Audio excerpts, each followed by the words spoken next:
तिमीहरू देश विदेश कहाँ पुग्यौ? हेर त केटा हो, यहाँनिर चाहिँ बाँदर चुटाइ, यहाँ गोलो बनाएर बाँदर चुटाइ खेल्ने चाहिँ कबड्डी हुतुतु डन्डी बियो खेल्ने ठाउँ ल्याएर त यहाँ बुद्धको मूर्ति यस्तो बनाछन् ल्याएर। अब यदि यो रुखा पिङ, यहाँ पिङको अहिले पनि यो छ, पिङ खेल्थ्यौँ। तिमीहरू यता चोर पुलिस लुकेर खेल्ने, पुलिस बन्ने चोर बन्ने लुकेर खेल्ने ठाउँ ल्याएर कति फराकिलो थियो। अहिले हेर्दा साङ्ग्रो देखिन्छ, मान्छे ठुलो भएर हो कि। यहाँ मन्दिर बनाखाने, हेर त मन्दिर छ, पौवा यस्तो छ पौवा।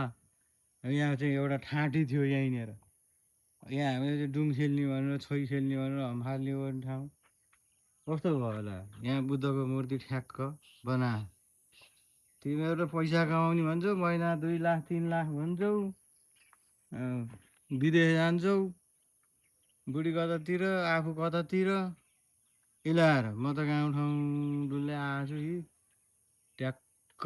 हेर रुखमा कठहर पाकेका छन्, नासपाती फलेको छ, अनेक छ। यतातिर फेरि कठहर पाकेर हेर त कसले खाने यो अब गाउँमा कोही छ त?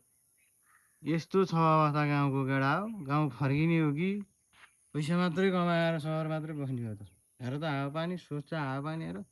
यतातिर तुवालो उडेको हेर हेर हेर, कति राम्रो ठाउँ छ लाएर। त्रिशुली त्रिशुली खोला त्यताबाट बगेको छ। यता हेर चाहिँ ऊ छ, यता हेर कस्तो भएको छ। रोड हेर, रोडमा 4 लेनको कि 2 लेनको यो रोडै यहाँसम्म पिच हुन्छ भनेको छन्। त्यो छ त भाइ हो। आऊ है आऊ देशमा गाउँ आऊ।